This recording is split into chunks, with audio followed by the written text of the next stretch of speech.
আসসালামু আলাইকুম দর্শক, আশা করি সকলেই ভালো আছেন। নুরাল পাগলার মাজারে হামলা, নিষিদ্ধ ছাত্রলীগ নেতা সহ গ্রেফতার 5।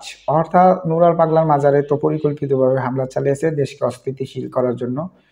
এটা যারা বোঝার তারা অলরেডি বুঝে গেছেন। দর্শক চলুন বিস্তারিত জেনে নেই ঘটনাটি কি ঘটেছে। রাজবাড়ীতে নুরাল পাগলের দরবারে হামলা নিয়ন্ত্রণের সময় পুলিশের উপর হামলা ও গাড়ি ভাঙচুরের সময় স্বেচ্ছাসেবক দল ও নিষিদ্ধ ঘোষিত ছাত্র লীগের 2 নেতা সহ 5 জন গ্রেফতার করেছে পুলিশ। অর্থাৎ যেহেতু পুলিশ সেখানে গিয়া নিয়ন্ত্রণ করতে গেছিল, সেই নিয়ন্ত্রণ করতে যাওয়া অবস্থায় ছাত্রলীগ, স্বেচ্ছাসেবক লীগ, আওয়ামী লীগ পুলিশের উপর হামলা করেছে এবং গাড়ি ভাঙচুর করেছে। তার অর্থ এটাই দাঁড়ায় যে এইখানে তারা ষড়যন্ত্র করে এই নুরাল পাগলার মাজারে হামলা চালিয়েছে।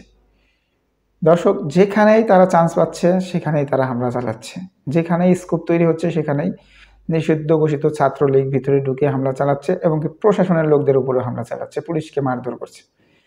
দর্শক, তারপরেও তো প্রশাসনকে বসে থাকার কিছু নেই, গোয়েন্দা সংস্থাকে বসে থাকার কিছু নেই, অবশ্যই কঠিন অ্যাকশনে যাওয়া উচিত। ওই সময় ছাত্রলীগের 2 নেতা সহ 5 জনকে গ্রেপ্তার করেছে পুলিশ। শনিবার 6 সেপ্টেম্বর রাতে যৌথ অভিযান চালিয়ে তাদেরকে গ্রেপ্তার করে গোয়ালন্দঘাট থানা ও জেলা গোয়েন্দা পুলিশ ডিবি। রোববার বিষয়টি নিশ্চিত করেছেন রাজবাড়ীর অতিরিক্ত পুলিশ সুপার শরীফ আল রাজীব।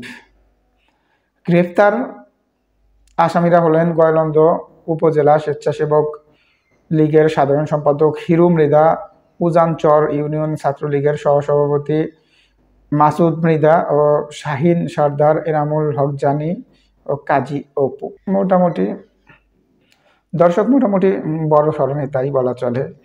এর আগে শুক্রবার রাতে গোয়ালন্দঘাট থানার উপপরিদর্শক সেলিম মোল্লা বাদী হয়ে অজ্ঞাতনামা 3000 থেকে 3500 জনকে আসামি করে মামলাটি দায়ের করেন। শুক্রবার 5 আগস্ট জুমার নামাজের পর রাজবাড়ীর গোয়ালন্দ পৌরসভার 5 নম্বর ওয়ার্ডের নুরাল পাগলার দরবারে অগ্নিসংযোগ এবং ভাঙচুর চালায় বিক্ষুব্ধ জনতা।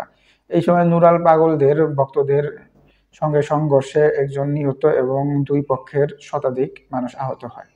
অর্থাৎ যখন সংঘর্ষটি হয়, নুরাল পাগলার লোকেরাও হামলা চালায় এবং একজন বিক্ষুব্ধ জনতাকে মেরে ফেলে। দর্শক, এই হামলায় শতাধিক মানুষ আহত হয়েছে। পরিস্থিতি নিয়ন্ত্রণে আনতে গেলে পুলিশের উপর হামলা চালানো হয় এবং গাড়ি ভাঙচুর করা হয়। এতে 10 থেকে 12 জন পুলিশ সদস্যও আহত হন। অর্থাৎ এই যে হামলা, এটাকে নিয়ন্ত্রণে যখন পুলিশ যায় তখন পুলিশের উপর হামলাও চালানো হয় এবং পুলিশের 10-12 জন আহত হয়। পরে নুরাল পাগলের মরা দেহ কবর থেকে তুলে পুড়িয়ে দেন হামলাকারীরা। অর্থাৎ এই বিক্ষুব্ধ জনতারা ওই নুরাল পাগলার মরা দেহ পুড়িয়ে দেন। স্থানীয়রা জানান 23 আগস্ট মারা যান নুরাল হক ওরফে নুরাল পাগল। এরপর তার ভক্তরা দরবারের ভিতরে তাকে কবর দেন এবং কবরের উপর 10 থেকে 12 ইঞ্চি উঁচু একটি স্থাপনা নির্মাণ করা হয়, যা সৌদি আরবের মক্কায় অবস্থিত মুসলমানদের কেবলা কাবা শরীফের মতো দেখতে। অর্থাৎ 10 থেকে 12 ফুট উঁচু করে একটা স্থাপনা তৈরি করেন পাগলের মাজারের উপর, আর সেটা দেখতে মোটামুটি সৌদি আরবের মক্কা নগরী কেবলার মতো দেখতে।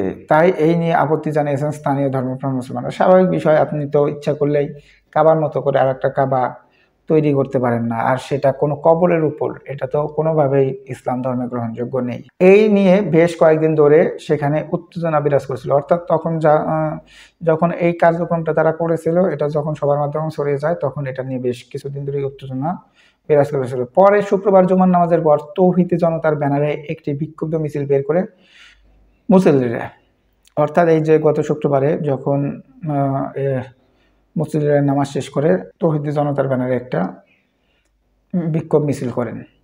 পরে তারা দরবারে হামলা চালান এবং দরবারের ভিতরে থাকা নুরা পাগলার কবর ভেঙে দেন। তারা এই ব্যানার নিয়ে ওই নুরা পাগলার কবরে হামলা চালান এবং কবরটি ভেঙে দেন। সেই সাথে কবর থেকে মরদেহ উত্তোলন করে তা পুড়িয়ে দেন তৌহিদি জনতা। তারপর এই জঘন্যতম নুরা পাগলার মরদেহ উত্তোলন করে পুড়িয়ে দেন।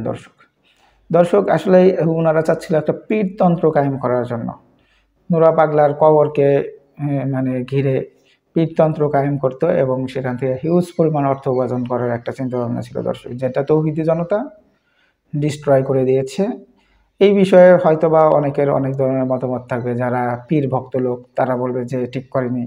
যারা অরিজিনালি মুসলিম বা সহি হাদিস কোরআন মেনে চলেন তারা অবশ্যই এটাকে সাপোর্ট করবে কিছুটা দিক থেকে, যেহেতু এই দেশে সরকার এটার কোনো সমাধান দিবে না সরাসরি। তো ওই যে জনতার একজন তো করেনি, হাজার হাজার লোক মিলে করেছে। এখন এই বিষয়ে আসলে আপনাদের মতামত কি অবশ্যই কমেন্টসে জানাবেন। ধন্যবাদ সকলকে। আসসালামু আলাইকুম।